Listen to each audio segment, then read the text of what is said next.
Okay, you guys, this is from The Mirror, UK. Inside horrifying the family cult, used to be called Children of God, which stole children, and drugged them, with L to the S to the D. Cult leader Ann Hamilton Byrne, who claimed she was Jesus Christ reincarnate, has now died at age 98 by Matt Roper, 2 July 2019.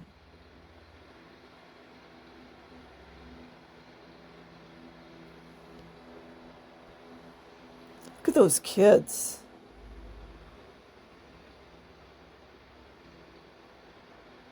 Look at their faces.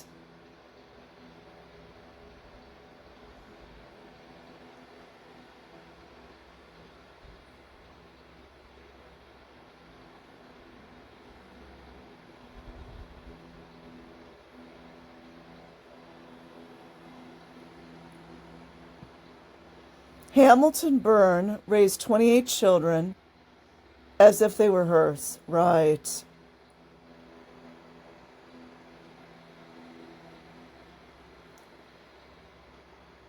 She claimed she was a reincarnation of Jesus Christ and convinced her followers to give her everything.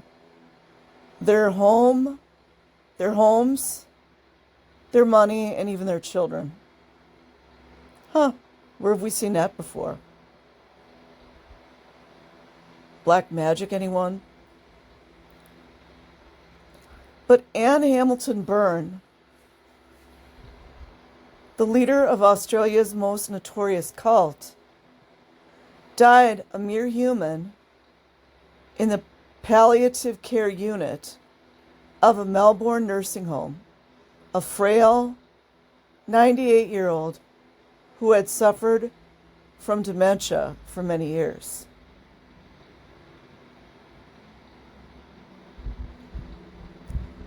The pitiful woman who left the world was very different to the one who, during the 70s and 80s, proclaimed herself a living God and amassed a following of nearly 500 devotees to her doomsday sect called the Family.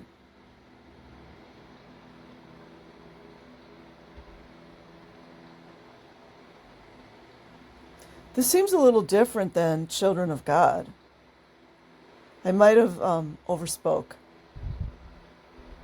She was a controlling matriarch who stole children through adoption scams or brainwashed sect members to hand over their babies, raising them as her own as part of a so-called master race which would save the world. I was noticing so many light blonde haired children.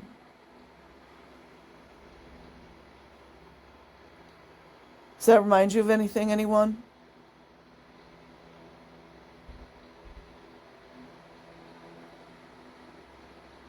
I feel bad for the kids.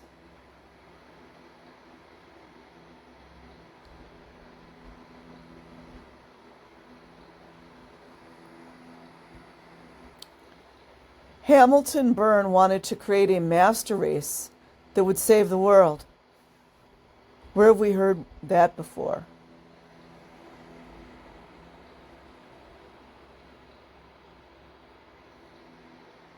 I don't know what this...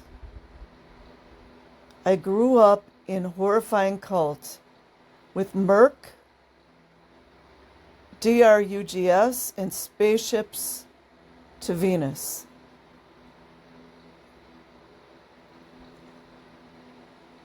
Hamilton Byrne imprisoned 28 children at the cult's base on the outskirts of Melbourne where the group operated in near total secrecy for over 2 decades.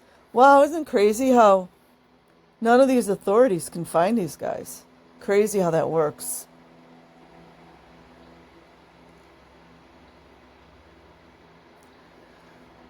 Isolated from the outside world, the children were dressed in matching outfits, had their hair dyed in identical platinum blonde. Oh, wow. And were beaten, starved, and injected with L to the S to the D, while taught that controlling Hamilton Byrne was both their mother and the Messiah.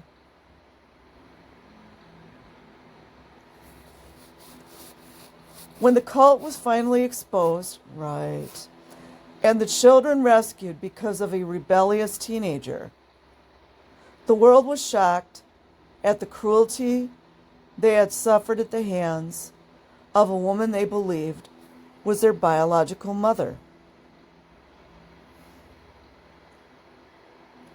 As news of her death was confirmed, former Victoria police detective, it's always the former police, you ever notice that?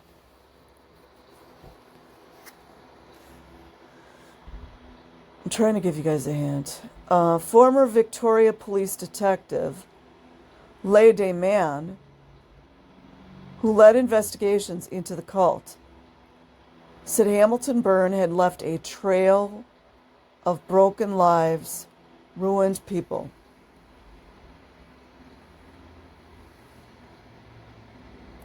He added, the normal reaction where you receive the news of the death of someone is sadness.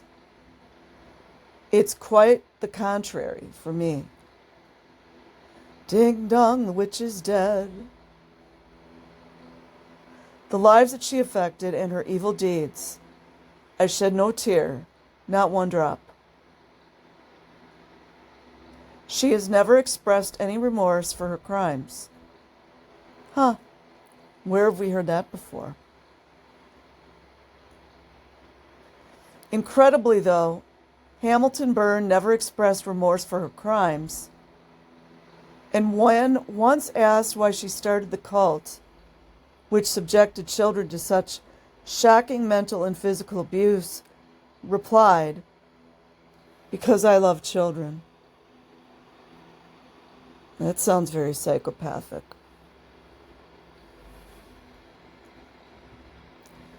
Born as Evelyn Edwards in 1921, young Anne's mother died in an asylum after being diagnosed as paranoid schizophrenic. I don't always believe the stories we're given, just so you know. With her father unable to hold down a job, she spent much of her childhood in and out of orphanages. Well, that's maybe when the mental illness started, if it's a real story. And as soon as she could, she left home and changed her name. After giving birth to a single child and losing her husband in a car accident,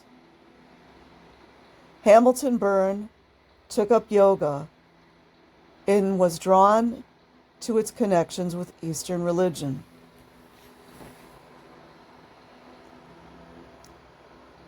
Beautiful and charismatic, it's always the beginnings of a cult leader, she soon began to win admirers. Where have we seen that before, you guys? And built a reputation for herself, like a narrative, among Melbourne's middle classes, at a time when interest in New Age mysticism was growing. They always need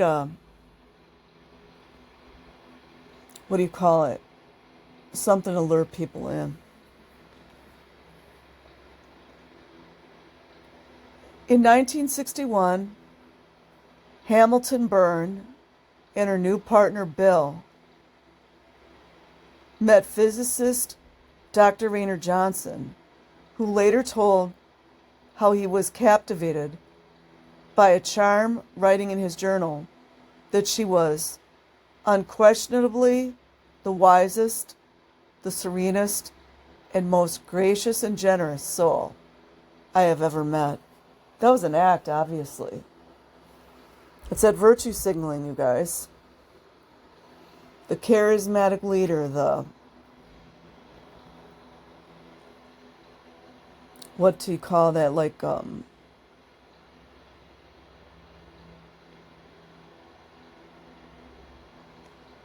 They have to be the guru. The charismatic yoga teacher charmed many into following her.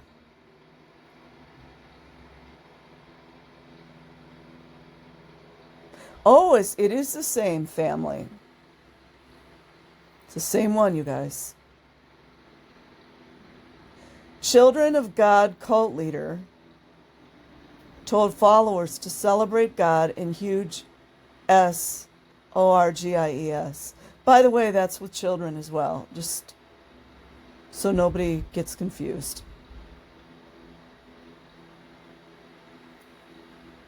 Weird how they just sprung up all over the place.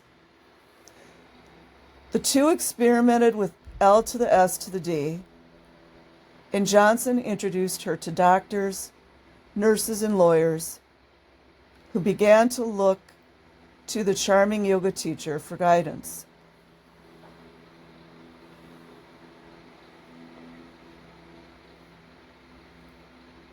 So I'm thinking to myself, the family or the Children of God cult started in America in a different way. I think the guy that started it there was Berg. So this is interesting, to say the least. Johnson helped recruit people to the cult and eventually offered his property, Sanctington,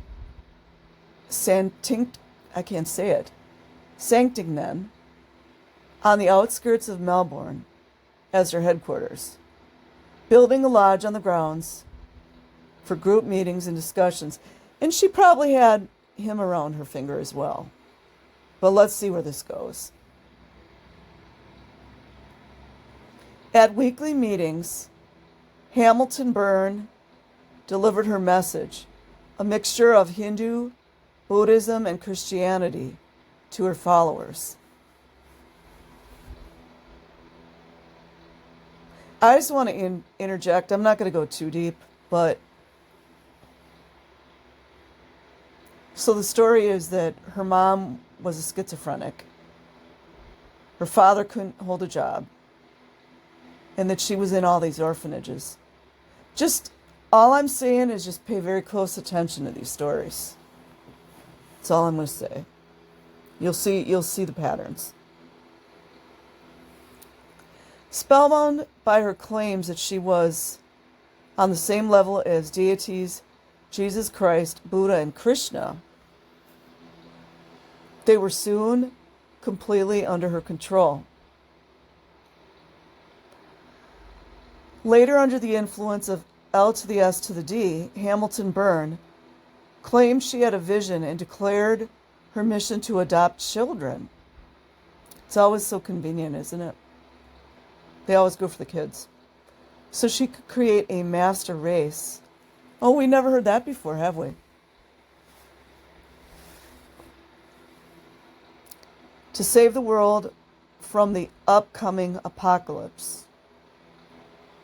By the early 1970s, the group had started to procure youngsters, otherwise known as children, you guys.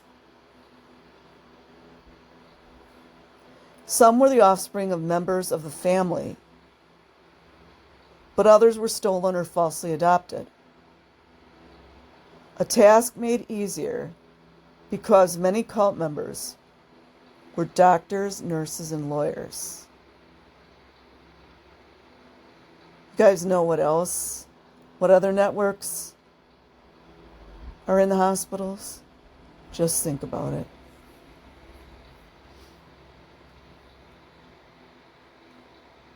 I'm going to definitely have to go to the American story and compare. In all, 28 children were part of the family, and all of them were told that Hamilton Byrne was their biological mother. Their identities were changed. That never happens, does it? They were given false birth certificates.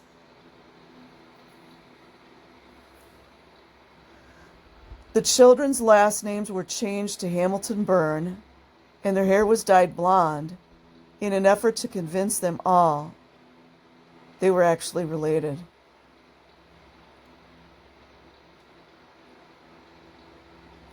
But life for the children was anything but a normal, happy childhood. Hamilton Byrne told all 28 children that she was their biological mother.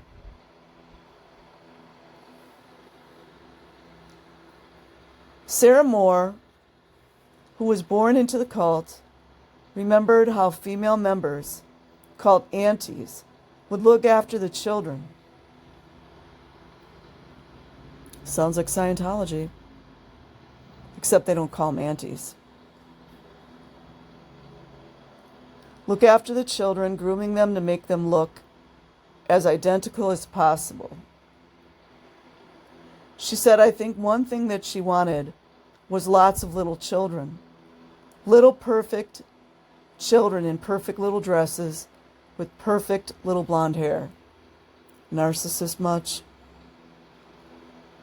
If a child stepped out of place, they would be subjected to beatings, psychological torture, or starved. And if Hamilton Byrne wasn't around to dish out the punishment herself, she would tell the aunties what to do and listen over the phone as the victim was beaten. Sometimes by the heels of her stilettos.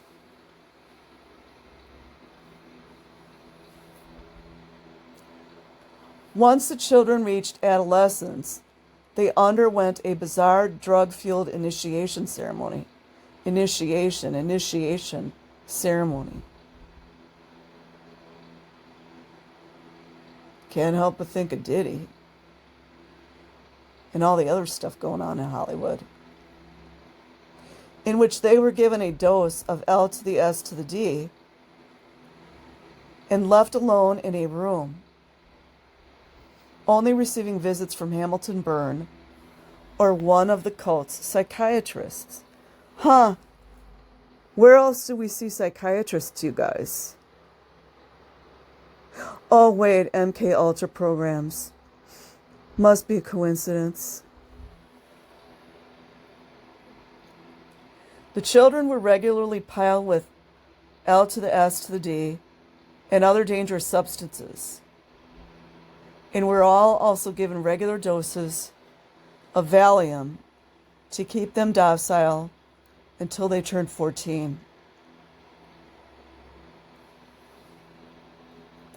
However, the cult's secretive activities began to unravel in 1987 when Sarah, who had been raised since birth in the compound, was expelled from the group for arguing and acting rebelliously. The 14-year-old eventually went to the police, who raided the sect's headquarters, taking the youngsters into protective custody. I guess children's not a word anymore, you guys.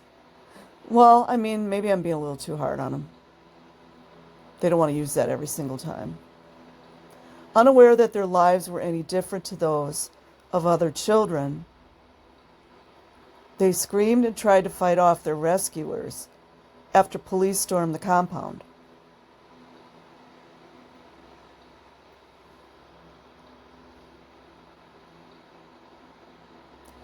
Hamilton Byrne and her husband Bill fled the country and remained on the run for 6 years. Listen to that story, you guys. That doesn't make sense to me. So the police stormed the compound. Don't police usually have like lots of weapons? But we're all supposed to believe that these two escaped. Think about that for a minute.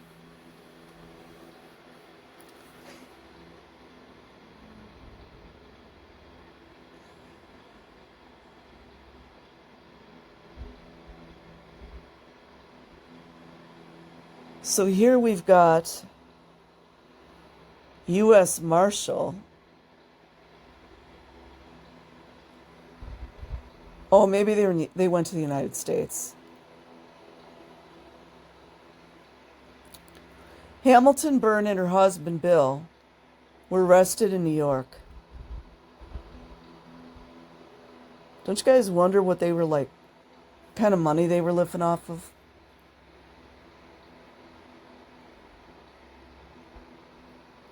In June 1993, police from Australia, the UK, and the US working together on Operation Forest tracked her down to the town of Hurleyville in the Catskill Mountains in upstate New York. They were arrested, extradited back to Australia, and charged with conspiracy to defraud and to commit perjury by falsely registering the births of 3 unrelated children as their own triplets.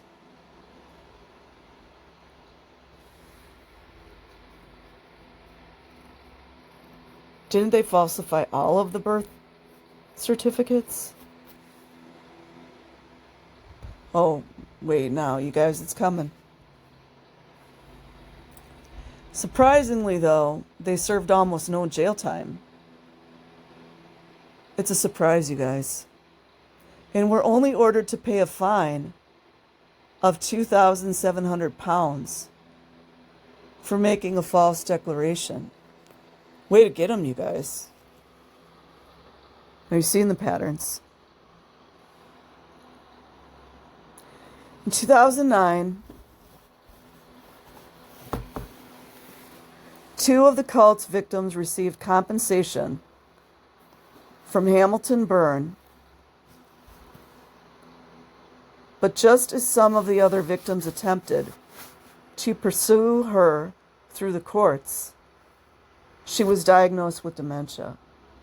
Don't you think that sounds really funny, you guys? So they abused, you gotta read between the lines, you guys. So they abused how many kids? 28 children for their whole young adult lives? Or were they experiments? Hint, hint. And all they got was they had to pay $2,700 Australian pounds for making false declarations on birth certificates. That's all they had to do.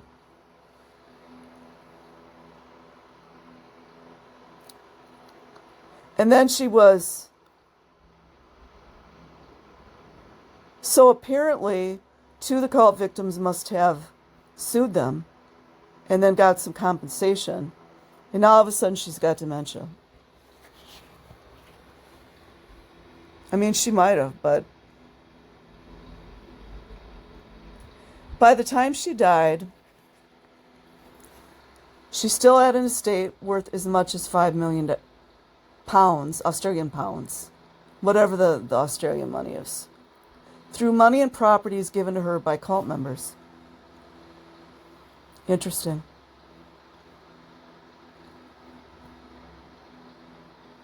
Don't you find this strange, you guys? A pedophile cult, and they don't see jail time. And while her victims never saw justice done, the brave teenager who brought the children's suffering to an end, Sarah Moore, never got to see the day the woman who destroyed her life finally dead and buried. Miss Moore died last year, aged just 46, after suffering long-term mental and health problems caused by the abuse, isolation, and forced drug use she endured before her escape. Oh, that's so sad.